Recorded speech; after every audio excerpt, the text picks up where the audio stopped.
ଏଇଟା ସମ୍ବେଦନଶୀଳ ପ୍ରଶାନ୍ତ ପ୍ରଧାନର ହତ୍ୟାକାଣ୍ଡରେ ଆମର 2 ଜଣ ଆସାମୀ ଯିଏକି ଆମର ଶ୍ରୀହରି ପ୍ରଧାନ ଓ ତାର ବଡ଼ ଭାଇ କୃଷ୍ଣ ଅର୍ଜୁନ ମହାକୁଡ଼ଙ୍କୁ ଆରେଷ୍ଟ କରିଛୁ ଆଜି। ଶ୍ରୀହରି ପ୍ରଧାନକୁ 2019 ମସିହାର ଗୋଟେ କେସ୍ରେ ସେ ସାମ୍ବାଦିକତା କରୁଥିଲା। ଶ୍ରୀହରି ପ୍ରଧାନକୁ କୁରା ମହାକୁଡ଼, ଅରୁଣ ମହାକୁଡ଼, ଜିତେନ୍ଦ୍ର ମହାକୁଡ଼, ପ୍ରଶାନ୍ତ ପ୍ରଧାନ ଉଭୟ 4 ଜଣ ମିଶି ତାକୁ ବାଡ଼ି ତା ଗୋଡ଼ ହାତ କ'ଣ ଭାଙ୍ଗି ଦେଇଥିଲେ।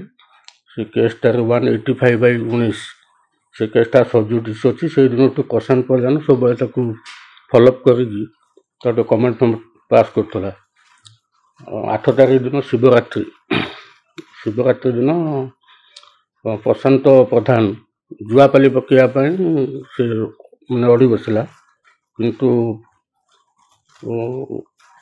କୃଷ୍ଣ ଅର୍ଜୁନ ପ୍ରଧାନ ସେ ଜାଗର ମେଳା କମିଟିର ସେ ସଭାପତି ଥିଲା, ସେ ତାକୁ ମନା କରିଥିଲା, ନାଇଁ ଏଠି ଜୁଆ ପଡ଼ିପାରିବ ନାହିଁ।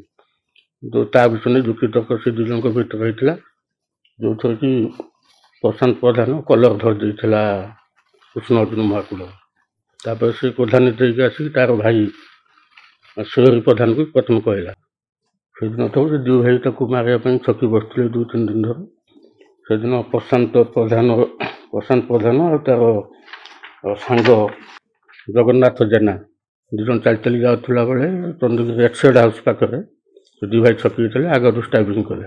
ତାଙ୍କର ବଡ଼ ଭାଇ ସରେଣ୍ଡର କରିଥିଲା ସେଇଦିନ ଥାନାକୁ ଆସିକି ଚନ୍ଦ୍ରଗିରି ଫାଣ୍ଡିରେ। ଇଏ ଫେରାର ଥିଲା, ତାକୁ ଆଜି ଆମେ ଧରିଲୁ ଚନ୍ଦ୍ରଗିରି ଏରିଆରୁ। ହତ୍ୟାକାଣ୍ଡରେ ବ୍ୟବହୃତ କରୁଥିବା ଗୋଟେ ଧାରୁଆ ଛୁରୀ, ଷ୍ଟିଲ୍ ଛୁରୀଟା ଅଟୋବିରେ ଲାଗିଥିଲା, ଷ୍ଟେନ୍ ଲାଗିଥିଲା।